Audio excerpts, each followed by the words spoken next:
Bonjour, je m'appelle Laurie de Gries, je suis Love Coach et constellatrice familiale en individuel et en groupe. Et donc je vais vous expliquer ici en quelques minutes comment fonctionnent les constellations familiales. Donc c'est un outil assez puissant qui utilise le transgénérationnel, le karmique, l'énergétique, la parole, les gestes symboliques. En tout cas, moi j'ai été formée par la technique de Bert Hellinger. Donc Bert Hellinger est un Allemand qui est devenu prêtre et qui a enseigné chez les Zoulous en Afrique. Et là, il a observé le culte des ancêtres.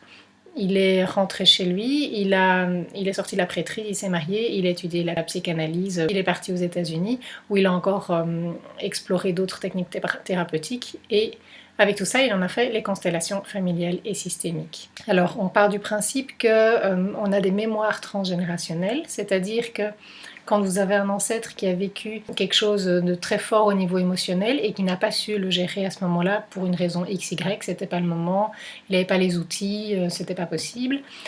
Cette information mémorielle au niveau des cellules passe dans l'inconscient de la famille de génération en génération.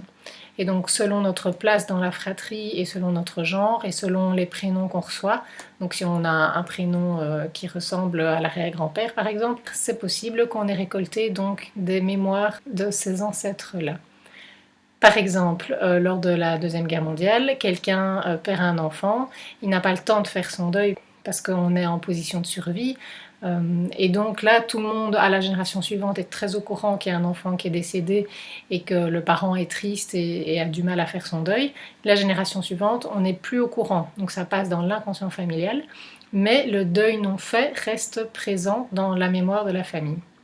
Et donc c'est là que les constellations familiales peut aider, peut agir pour pouvoir remettre les choses à leur place, pour pouvoir guérir tout l'émotionnel qui n'a pas été pris en compte à ce moment-là, et pour pouvoir se libérer soi-même de tout le poids, de toutes les valises familiales que l'on porte, afin de pouvoir créer sa vie comme on le souhaite. On aurait 30% de liberté par rapport à nos histoires familiales, ça veut dire qu'on a 70% de valises qui nous font agir dans un sens ou dans un autre par rapport à notre histoire familiale. C'est là que les constellations familiales sont super intéressantes parce que ça vous permet de nettoyer ces valises familiales et de pouvoir créer la vie dont vous rêvez.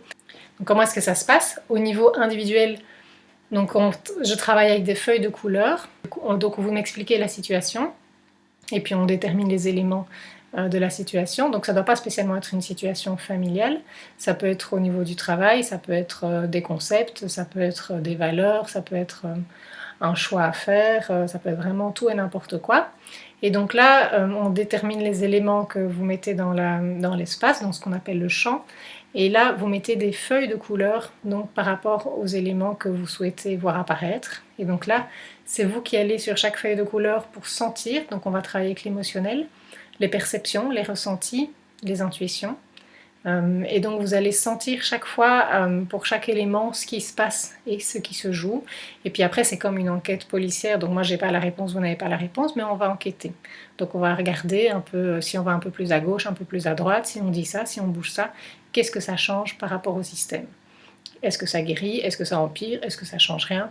Donc voilà, on va enquêter ensemble pour pouvoir arriver à résoudre et à rendre en tout cas le système plus harmonieux par rapport à vous. Ensuite, il est possible de faire ces constellations familiales en groupe.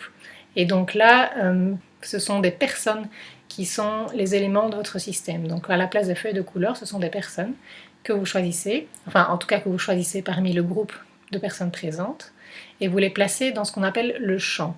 Donc c'est un champ qui va faire que ces personnes vont être liées à votre inconscient familial et vont, au moment où vous allez les placer par rapport à l'élément que vous avez choisi qui représentait, ils vont se connecter à l'inconscient de votre famille, à l'inconscient de votre histoire, et donc c'est là où ils vont pouvoir donner des éléments, des ressentis, du vécu qui ne leur appartient pas, mais qui appartiennent à votre histoire. Et donc même chose, on va faire une enquête, on va poser des questions, je vais bouger des choses, faire dire des choses, voilà, pour essayer de comprendre ce qui se joue, ce qui se passe, et remettre de l'ordre dans tout ça. Alors la manière de guérir, ça va être avec des paroles, ça va être avec des replacements de responsabilité à sa juste place, ça va être des actes symboliques, ça va être avec de l'énergétique. C'est comme ça, en gros, que fonctionne cet outil. Ça va bouleverser au niveau de vos cellules, au niveau de votre inconscient, au niveau de vos énergies, un petit peu tout ce qui était désordonné mais qui fonctionnait. Donc là, comme on a remis de l'ordre, il faut le temps que ça se replace aussi et ça vous ouvre des possibilités différentes par rapport à vos schémas précédents. Merci pour votre attention et puis à bientôt, j'espère, pour vous faire découvrir cet outil très puissant.